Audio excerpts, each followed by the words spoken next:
It's hard to believe it's November. November 3rd already. You can almost feel the winter breeze out there. uh, yeah, we've been in the rain for a few days, so it's you could say it's mild for this time of the year, but the rain was much needed. I guess it's a way to go. At this time of the year, get a little water in the ground. Sometimes the frost won't go as deep. At least we can hope, right? Today I wanted to talk a little bit. A lot of people have been involved in making things tough in a little town called Otter Creek, Florida. And that's Otter with two T's, not two D's. Okay, I stress that because too many people have got the wrong spelling of the little town there. It's called Otter Creek. And it doesn't have a lot of people living in town. It's a very small town. It has kind of a swampy area around there. The water table is fairly close to the surface, and it's typical for the area. Okay, very few roads, and like any small town, people move there a lot of times for the privacy and just you can hunker down in a small town like that, and the comfort is, everybody knows everybody, and they kind of keep an eye on each other under normal conditions. And unfortunately, in that little town, the normal conditions they had was upset. Some feel that it was upset because of the amount of corruption that was going on. Some think it was created at the time of new residents coming to town. But whatever the reason, I think probably there was some things done that shouldn't have been. Excuse me. There we go. I hope that's better. In a town of 100, it's very hard to get a part of the population to take seats on a council. And it's kind of not, there's just not a lot of small towns like that can operate because financially it's so hard. And very few, if any, can meet the obligations that it takes to be a town. So they have to rely on the county for a lot of the services more than the normal cities would. And in this case here, I think their biggest problem was a thing called water. And I know that even in the small town that I live in, and it's in another state, by the way, but we've had our own troubles because the EPA changes standards on a regular basis. And because of that, sometimes what you have in place isn't adequate. Other things that get to you are, farm country. You have a lot of nitrates get into your wells, into the water system.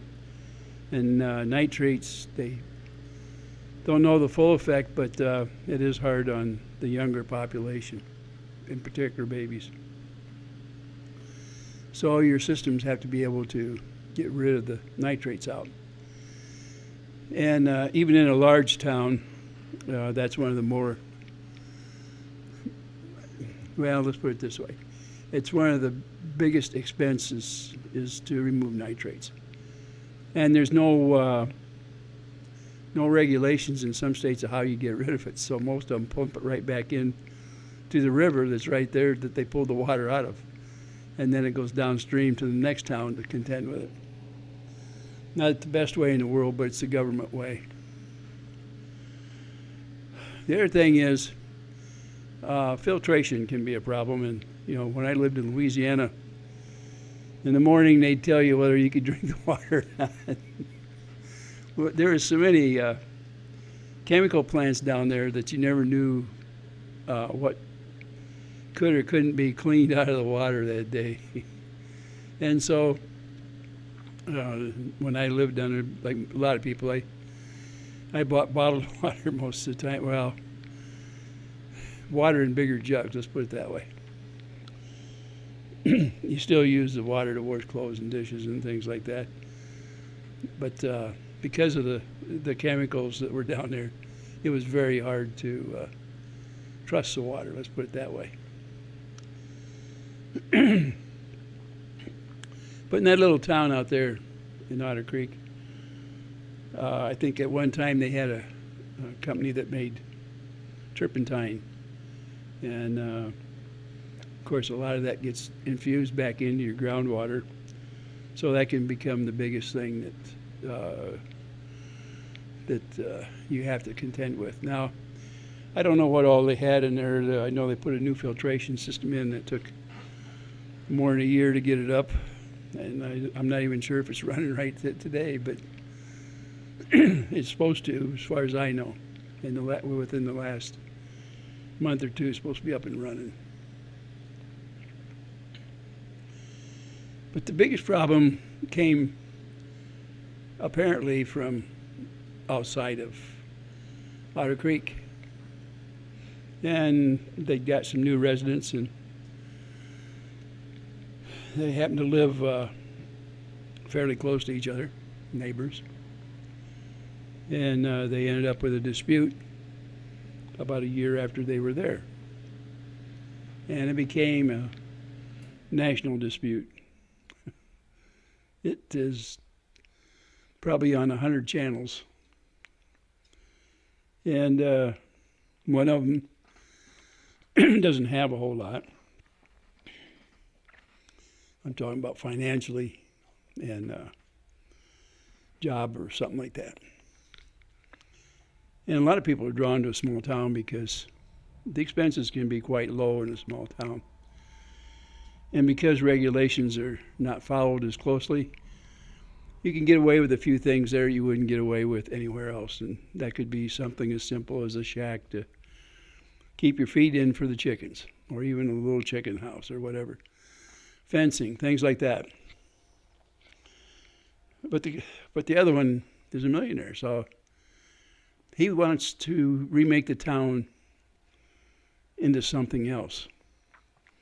Apparently he's never lived in a small town, so he doesn't. He wants the amenities to be a little different, and it looked like, and I'm thinking it's probably true, the council and the mayor proceeded to overcharge him for the services, in particular water.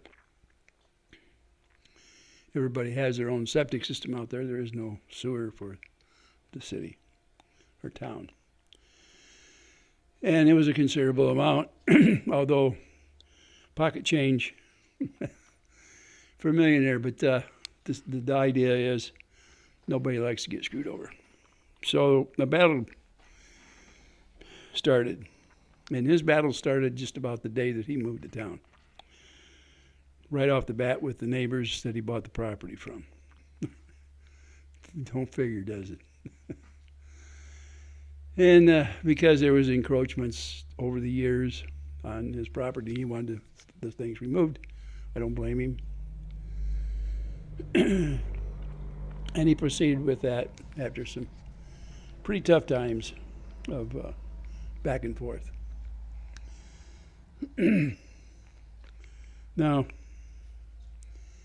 unfortunately, a lot of bully tactics were being used, and that's not always the best way to handle things, at least in my mind. I have a different way. I've always considered the morals of how you interact with a neighbor, and right or wrong, sometimes it's better not to create such a problem that it's going to last a lifetime. And when the neighbor doesn't have much and you go after him and you use words like steamrolling, it's very apparent to everybody in town what's going on, and they're not necessarily going to stand up because, quite frankly, some are scared and some want to follow the shirt tail or coat tails of this person that's the bully. And make no qualms about it. I feel that is what's being done. And that is my opinion because I've seen a lot of bullies over the years. This one fits the bill. Now, this couple, and they're not young, by the way. You're talking somebody in their very early 60s or late 50s when they moved in. And they have a very young daughter that just turned 5, I think within the last day or two. And so they started out with one accusing the other one of name calling and grifting, talking people out of money. Trying to take advantage of those that have. And this one couple that has very little also have a sanctuary for turtles. And as you know, the only way you can support a nonprofit organization like that is you have to ask others to come in and help supplement what it takes to take care of the turtles. Almost every nonprofit organization is set up that way. You advertise, you ask, you solicit, and you do it on a daily basis, just about. That's just the way it is. Now, I put a little thing up there the other day about where the Department of Natural Resources went after somebody up in New York and took their pet squirrel away and their raccoon. They ran a sanctuary up there, an animal sanctuary. And that place had, believe it or not, over 3.5 million followers of that little squirrel. The squirrel had been in the guy's possession for 7.5 years, and he was at the time that they come in and took the squirrel and the raccoon. He had been submitting papers and waiting for the proper permits to come back. Unfortunately, the Department of Natural Resources come in and said, "Nah, we're going to take him." And they set the guy down in a room in his house while they investigated his entire site and the entire house. He wasn't allowed to feed or water his animals in the morning or at noon until they had completed their search of his property, found the animals that they wanted, took them, and left. Down the line, they euthanized both. Now, I want you to understand, that squirrel was more than just a wild animal. It was part of his family, an integral part. Now, yesterday, I had somebody get on my channel and call people that do that, the people that have those animals without the proper permitting stuff, Hitlers, and there was other names, because they thought it was right to come in and destroy an animal.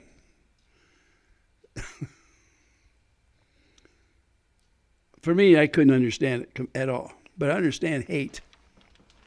Hate drives reasoning from this noggin up here. And whoever turned them in did one of the worst things they can do. They were trying to get the paperwork, trying to comply. They loved animals so much that they built this sanctuary. And indeed, they have quite a few different animals out there on their farm. They had moved to New York to set it all up.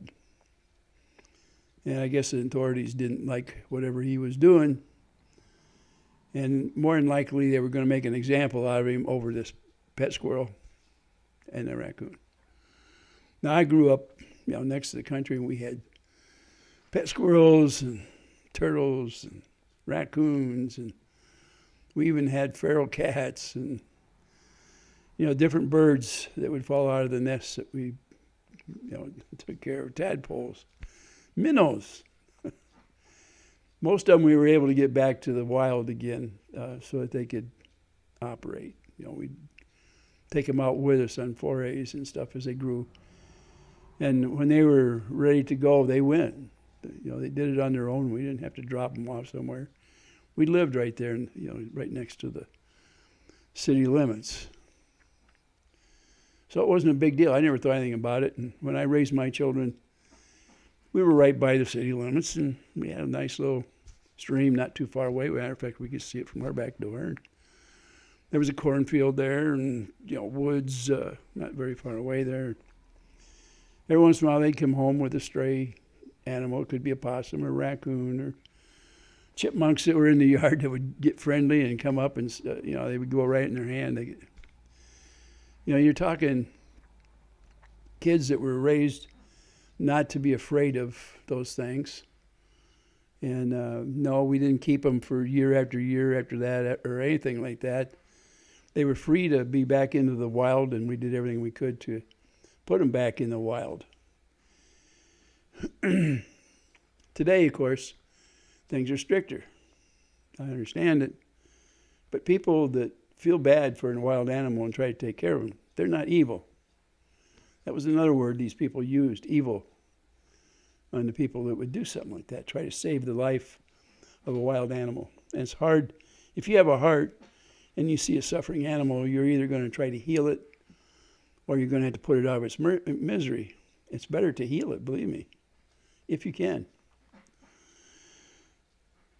The morals of the Lord, he said that man would have dominion over all animals on earth. So I don't want to hear the bullshit about crossing the T's and dotting the I's because some asshole from the Department of Natural Resources says that you're a lawbreaker and he's going to kill your animals because of it. I don't think it's fair. I won't get off that subject because that's not what I started out with. I was talking about this little town in Otter Creek that happens to have a sanctuary. The sanctuary came under fire right off the bat. And their source for trying to get food was dumpster diving, quite frankly, at a local grocery. At the time, they had permission from one of the people at the store. Apparently not the store director or manager, but one of the sub-managers. The one found out about it and went over there and reported these people. Lord. Why would you try to starve a sanctuary out by cutting off a food source? These people went and solicited to try to get that permission. Oh, well. What can I say? There's people like that. Well, unfortunately, this person that turned them in has well over 700,000 followers. Gee.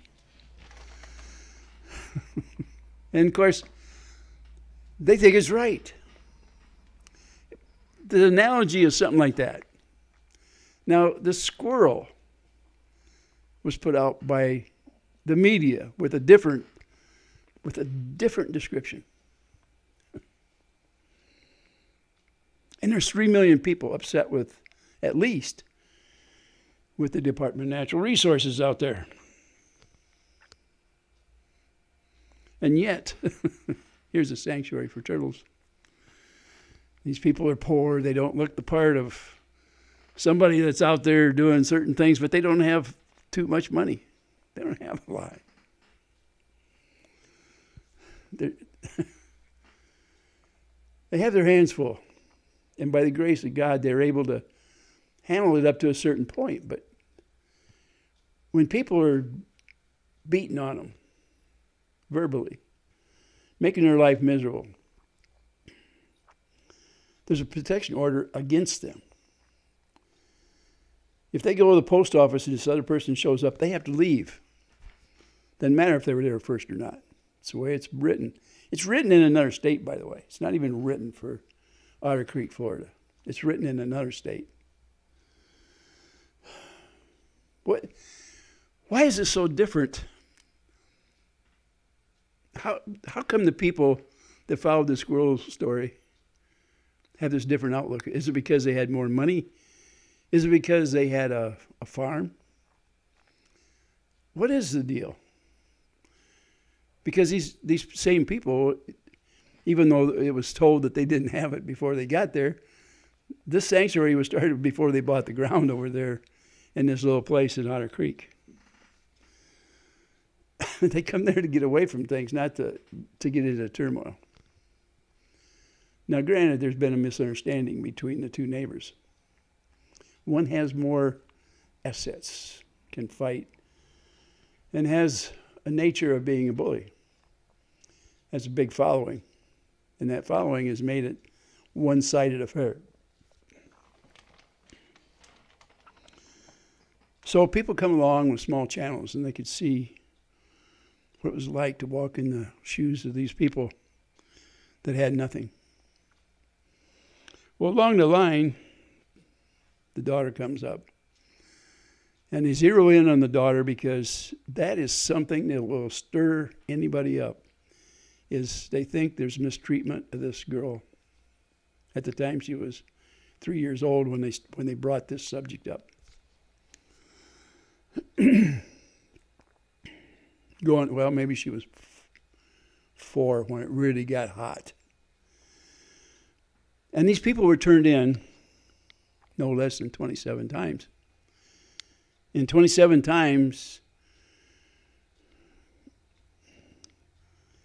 the Child Protective Services didn't hit them with a fine or a problem. In other words, they were meeting the standards of the state of Florida in raising that child. The Department of Natural Resources was called on the sanctuary. And there was, I think, like maybe 3 findings on it. They fixed it and went on with life. Lord. But it's brought up on a regular basis that they're over there cooking turtles in the hot Florida sunshine. There was a turtle out in the road not too long ago. It was claimed that it came from their place because they were taking the fence down because the new one's getting ready to go up. The turtle was one of those that weighs just about a pound, and it's a natural turtle that is from the area. It didn't come from where they're at it, from the sanctuary. Holy mackerel. What do we do with words and pictures? We hint out there, and we make it. We took this thing and made a mountain from a molehill.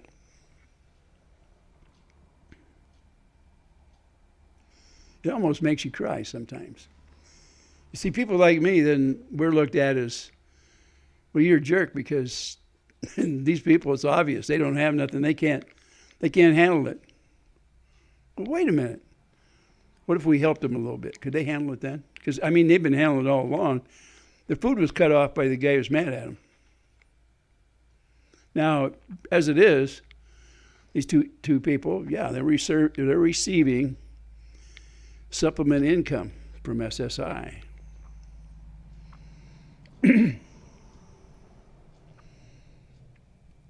So, you're not too long ago, the woman, and we're going to call her Michelle, put some stuff together, rented a space at the flea market, the local flea market, and is going to start a business. This guy said he was going to go over there, and she couldn't be there if he was there, effectively shutting it down. So far, that hasn't worked. She's able to conduct business. That's her business. Then all the threats come in and said, well, she's making money without reporting it, which they don't know whether she did or not.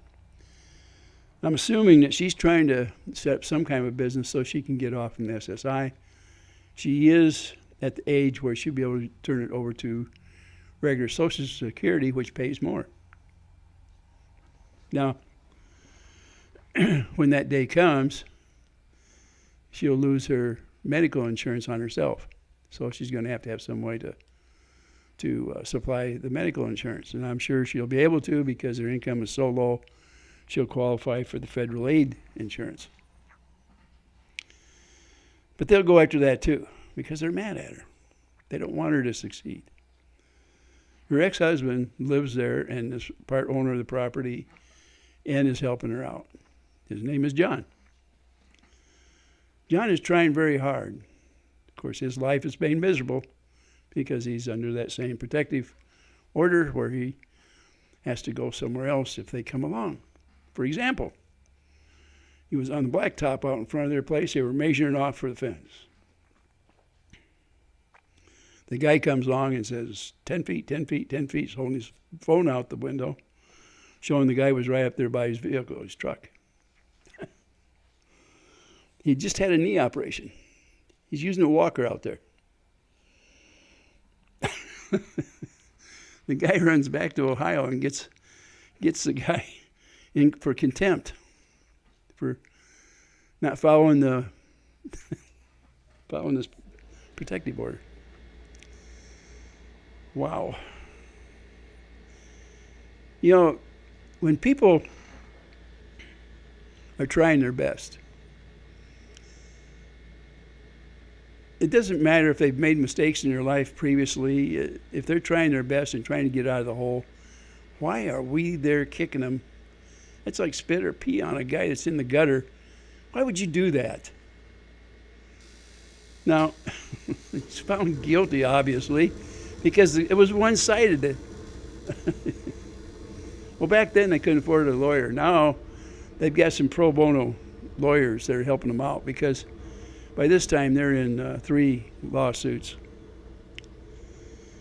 And they've decided to go after the guy now. And all these minions that follow this guy are doing everything to these people. They've had their life threatened. They're scared to go outside. The guy was recently involved in a stand your ground type situation and went to jail for 40 days. I guess the law didn't apply to him, and he was taken there. He was thrown out for lack of evidence with no repercussions. Yes, sir. And the property started to fall in disrepair because this woman that is in her 60s, raising a 4-year-old child at the time, so the child just turned 5, and taking care of a turtle sanctuary. It's a little hard to get out there to take care of the ground. And a little thing like a hurricane came along and really screwed things up around there. So then that gave reason to say, oh, look at that mess. Is it fair? Well, you tell me. I mean, every time I get on here and I try to shed a little bit of light on the disparity between the two parties that are involved in this dispute, I get called names. People threaten me.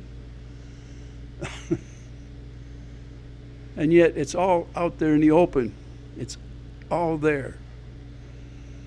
The things that these people are doing to him, which is on a regular basis, that this bully is doing to John and Michelle, and people still think it's okay. They're judging somebody that they haven't met. And no, they don't look like, they don't dress in suits and ties, and they don't have the latest fashions, and no, there's not a hairdresser taking care of the hair for the woman. The child has a metabolic disease, was born that way.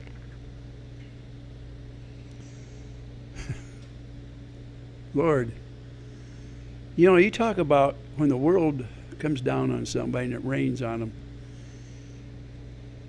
These people with all that tremendous stamina that stood up to it, they're being called names, threatened. Life-threatening threats to these people. Because they don't have a silver spoon to give that child, but they have love. I was born poor. 6 of us in a house less than 400 square feet. No running water in that house. We had an outhouse.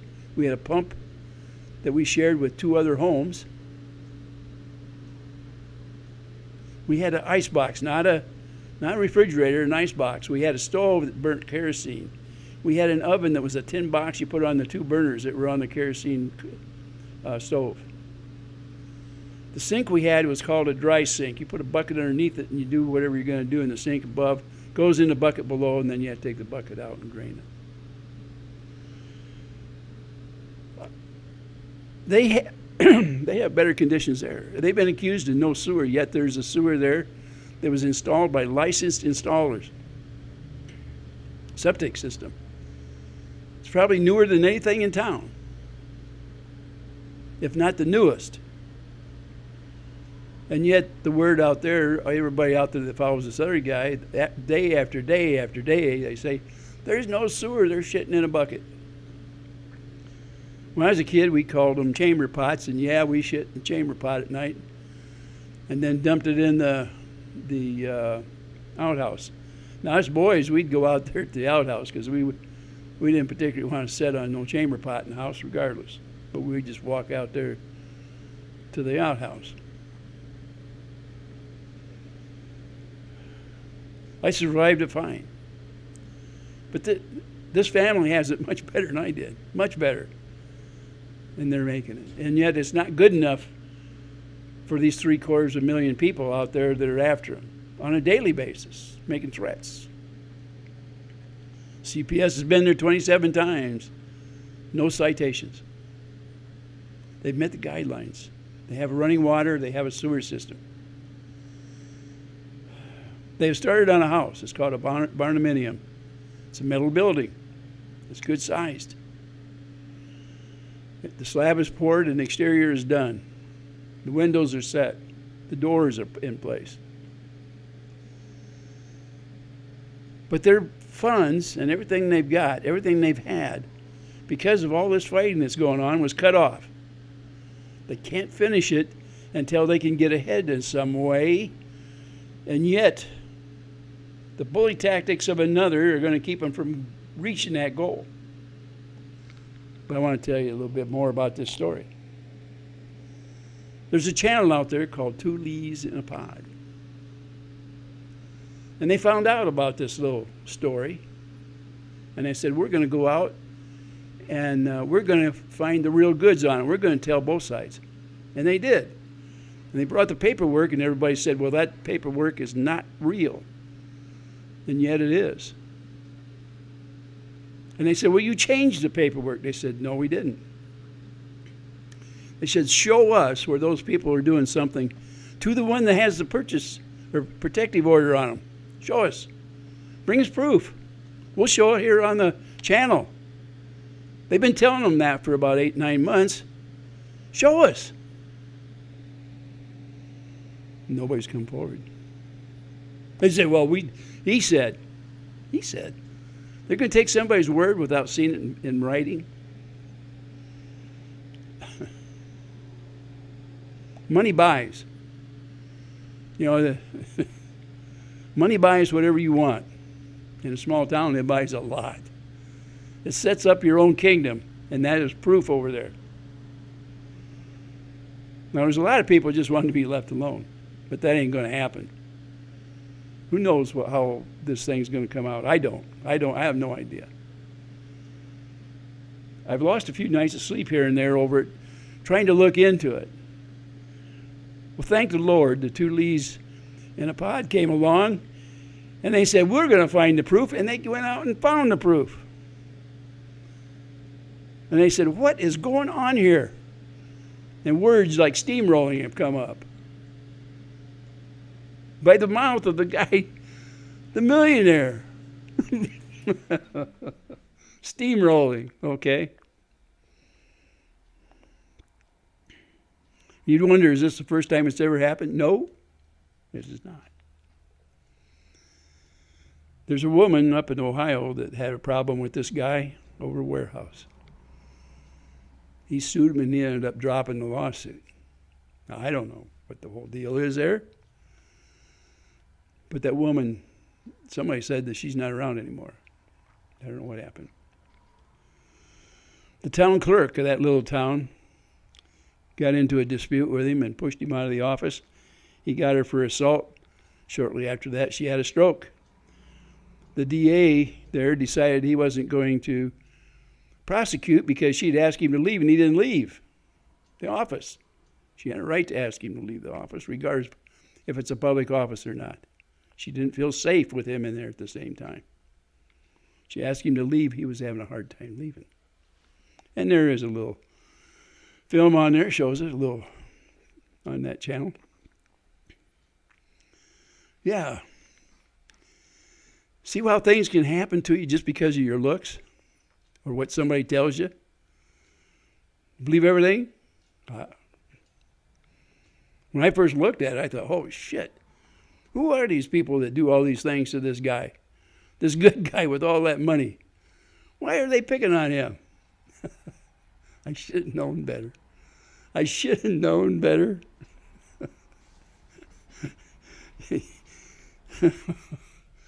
Oh, I kicked myself for being such a fool. Somebody said, go look at it, and I did. I looked at it clear back to 2014. Boy, did I get some surprises. I didn't say what I found for good reason. I didn't have proof. I only had hearsay. But guess who come up with all the proof of all that stuff I looked at? You guessed it. 2 leaves in a pod did. I think the Lord put him here just to protect people like John and Michelle, to give them a chance against a world that did not want to give them a chance. That's what I think. Go to their channel, if you would, please. Is this a shout out for them? It absolutely is. 2 leaves in a pod. Please check their channel out. I've put their thing in several times in what I put out. They have a following of people with big hearts. They have paid for a fence right now for these people. Paid for a fence. It'll be installed pretty soon. They were able to get people to donate and give presents to their little girl that turned 5. I think it was yesterday or the day before. 5 years old. This girl that didn't have the opportunity, for Christmas in the Creek last year, now has more than enough stuff that she's going to have her own Christmas this year. She doesn't have to wait for an invitation. Her parents were not allowed at that Christmas in the Creek. There was only 2 children that didn't go from that town to Christmas in the Creek, a 13-year-old and at the time, this 3-year-old. Or 4-year-old, by the time that came around. Oh my goodness. What kind of a Grinch sets it up that way? Why wouldn't somebody have picked some presents up and brought them over to her? Well, that's just a question. Just a question. Because everybody claims, oh, they could have got the presents. They would have if it was asked. Some of them said, well, they were asked if they wanted some, they turned them down. Boy, hindsight. Cover your butt. Yeah. Sure. Well, anyway, 2 leaves in a pod. I like the sound of that. Well, one of the gals on there that helped with all this is called Tori. Tori Jones. Feisty as hell. I wouldn't want to face her down. She's part of that team. Good Lord. She's in there fighting tooth and nail to get this thing taken care of and make sure it goes ahead. I wouldn't want to face her when she was pissed off. I'll guarantee you that. If I knew her very long, I'd know better than to start something. Well, Lori's just as fast, feisty. Or Lisa.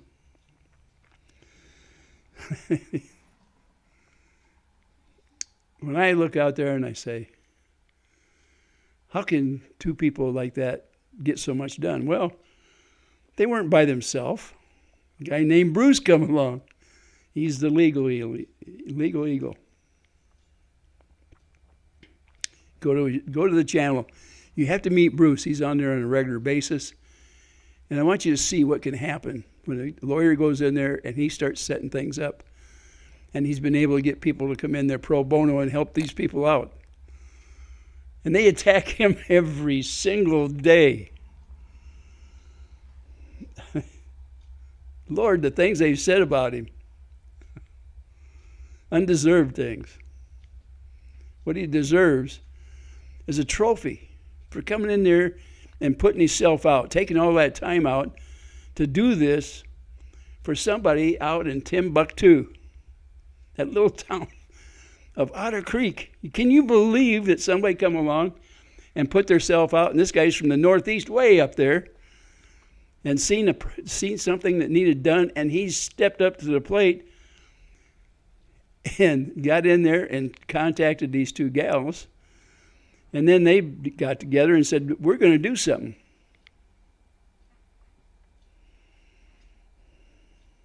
And then Robbie, the Gator guy, he's on there almost every single night, and he's doing everything he can to help,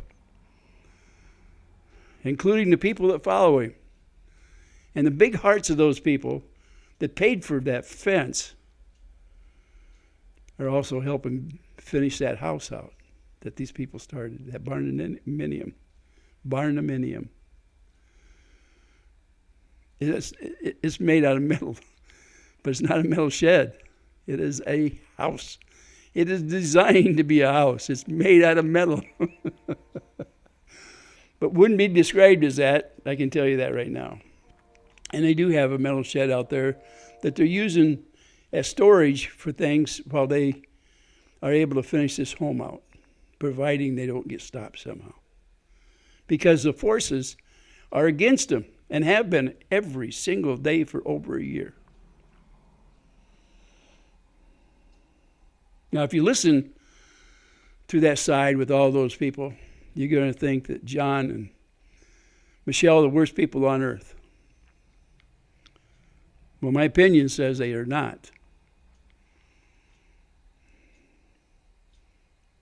Now, we all are different from each other, and it's a good thing we are. You've heard the saying before, it'd be so boring if we would have a hard time out there if everybody was the same. And these people probably would light you up once in a while. But they have their heart in the right place. I mean, how many people have sanctuaries where they get no thanks for it? Raise a young child up that has a metabolic disease. They give every penny they have in their hearts and all their time, 24/7, to this child in running this turtle sanctuary. Plus, take this attack that's coming their way. And if you get in there, at first you're going to say, "Whoa, that millionaire, he's right on. He knows what he's doing. He's in the right place." But after you look backgrounds, you're going to find out it's a little different. That's my opinion. And this is my opinion all along. Opinion that I've got a right to.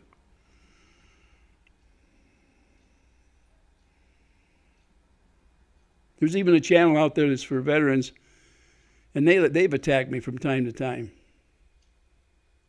I was a veteran before they were. I earned my right to have an opinion. Most of the people that are after this couple have not earned that right.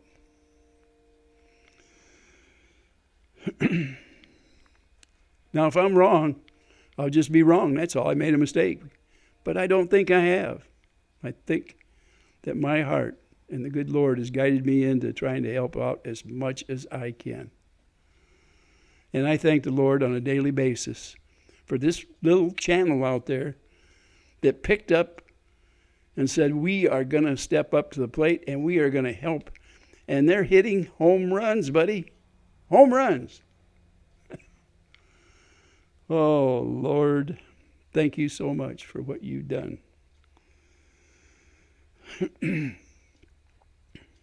Well, that's all I got to say today. You know, I'm going to get attacked for this little lecture I put on today because I have an opinion. And I told you the real poop on this story here. It's a real thing.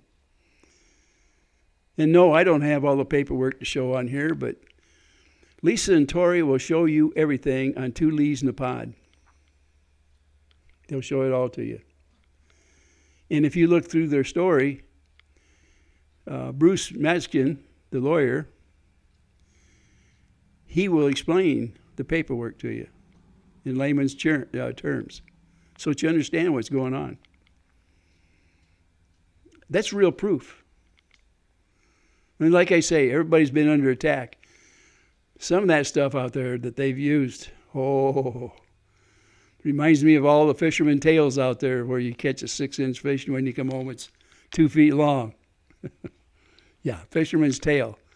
Starts out as that little fish, and by the time they get home they're telling lies about how big it was. So it's the whole thing's a lie as far as I'm concerned. Well, open your minds, open your eyes, listen to what they have to say. Come on back. I'll give you the real poop on this thing as much as I can. The only thing I can say is I hope we get a new understanding of this whole thing. And then we all stand up for the right, the moral right. Okay? Let's get this thing done right way. That story I told yesterday, several million people would back this squirrel's life. And all I'm asking for is a little help. Give help to Two Leaves in the Pod. This little channel with such big hearts and hard work, working 24/7 to get something done for a couple that need help. They've been kicked to the curb and they're being taken advantage of. People are threatening them. Make up your own mind. Make up your mind. Go look. Look at the proof.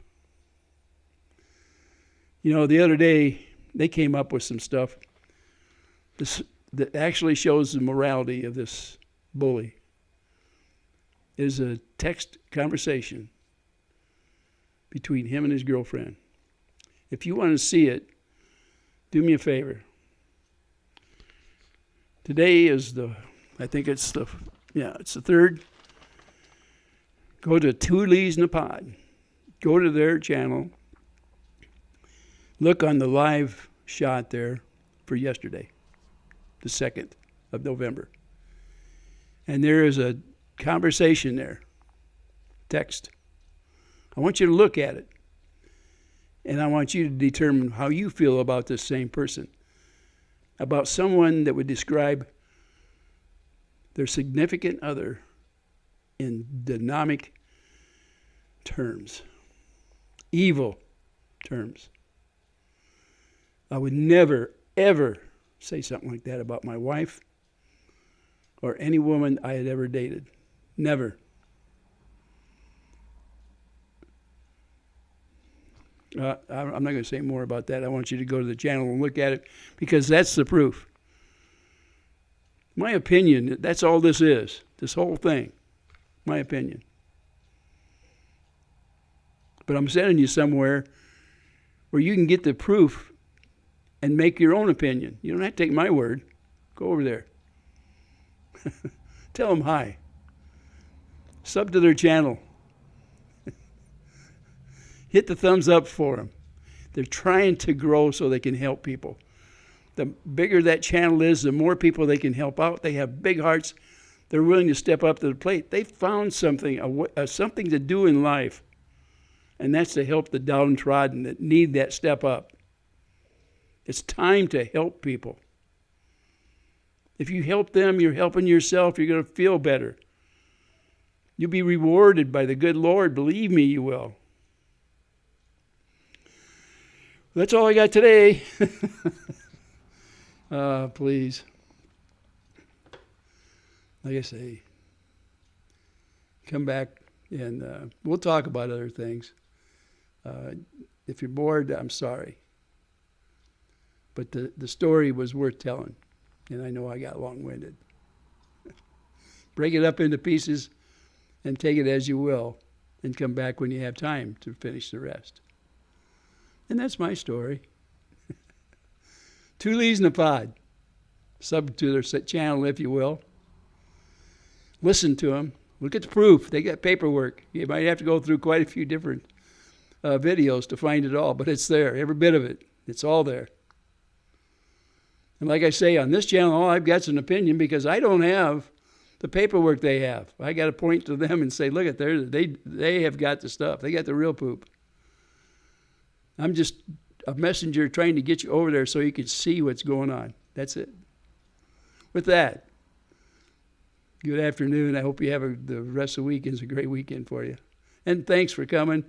And to all my subs out there that have been so patient with me, I hope this program today has met the needs out there of what needs to go out there for information. And I'm so happy that you're willing to come to my channel and give me the thumbs up, those people that have subbed to it or at least listened. You don't have to sub to come to my channel, by the way. You're always going to be welcome. And no, I don't have memberships. I don't charge anything. I don't get so much as a penny for putting these up. I'm not monetized in any way. Any commercials you see are strictly put up there by YouTube. The singing I do is by the people that own the songs, not me. Okay, they get the benefit. I just get the pleasure of putting them out there. That's it. That's all.